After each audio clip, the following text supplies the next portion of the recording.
Le disciple sait que Dieu voit le plus profond de son cœur, comme un père voit son enfant. Il ne le voit pas pour l'observer, mais pour l'acheminer à travers les hésitations humaines vers son prodigieux destin. En ce dialogue, Dieu façonne son être, le modèle à partir du schéma de son rêve inouï. La parole que Dieu lui dit sans cesse fait de son cœur un cœur de disciple, de sauvé. C'est un dialogue d'un genre radicalement nouveau et original, du fait qu'il se déroule avec quelqu'un qui voit et qui voit en pleine lumière. Avec lui, pas besoin de parler pour être connu. Dieu voit les péchés et les pauvretés de toutes sortes qui occupent nos cœurs. Mais ce n'est pas pour juger. Il s'attendrit devant notre faiblesse et il a toutes les trouvailles pour nous faire accueillir son pardon. Dieu voit notre bonne volonté, notre désir jamais assouvi de pureté et d'infini. Une volonté bien limitée et fort peu efficace, mais qui suffit à Dieu pour se reconnaître. Il y voit sa marque, le reflet de son être. Ne voit-il pas déjà son disciple, son enfant, comme il voit et il entend son Église, toute glorieuse, sans tache ni ride, ni rien de tel, mais sainte et immaculée, Éphésiens 5, 27. Ne le voit-il pas déjà dans la lumière du royaume? Une grâce de conversion est souvent suivie, plus ou moins vite, par des épreuves qui viennent secouer notre édifice. Sommes-nous en train de bâtir sur le sable de la sensibilité ou sur le roc de la foi bien déterminé? Il y a là un tournant important à bien négocier, et on aura souvent alors besoin de l'éclairage d'un guide spirituel, comme à chaque étape fondamentale dans notre relation à Dieu. Jésus n'a pas retiré du monde ses disciples, mais il a prié son Père de les garder du mauvais. Le mauvais, dans la réussite, exalte l'homme pour mieux le désespérer dans les épreuves. Rappelons-nous que le Seigneur désire habiter en chacun de notre cœur, même s'il nous arrive de nous éloigner de lui.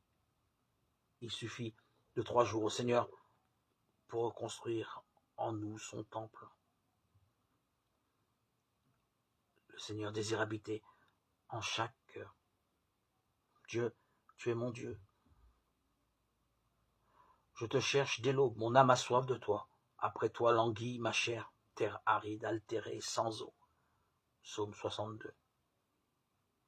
Que je puisse, Seigneur, bâtir la demeure éternelle de ta gloire avec des pierres vivantes et choisies. Fais abonder en moi ton esprit de grâce que tu m'as donné en germe à mon baptême. Que le peuple de tes fidèles ne cesse de grandir pour que s'édifie la Jérusalem céleste, la ville sainte, la Jérusalem nouvelle. Je l'ai vue qui descendait du ciel d'auprès de Dieu, prête pour les noces, comme une épouse parée pour son époux.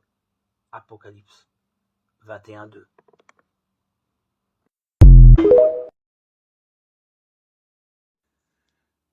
Ce qui nous donne de l'assurance devant Dieu, c'est qu'il nous écoute quand nous faisons une demande, conforme à sa volonté.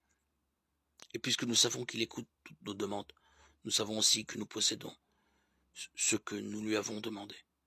Si quelqu'un voit son frère commettre un péché qui ne conduit pas à la mort, il priera et Dieu rendra la vie au pécheur, puisque son péché ne conduit pas à la mort.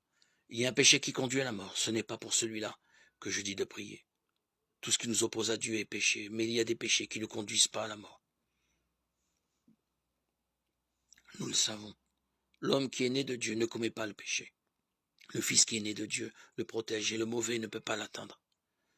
Nous savons que nous appartenons à Dieu, alors que le monde entier est dominé par le mauvais. Nous savons aussi que le Fils de Dieu est venu nous donner l'intelligence pour nous faire connaître celui qui est vrai.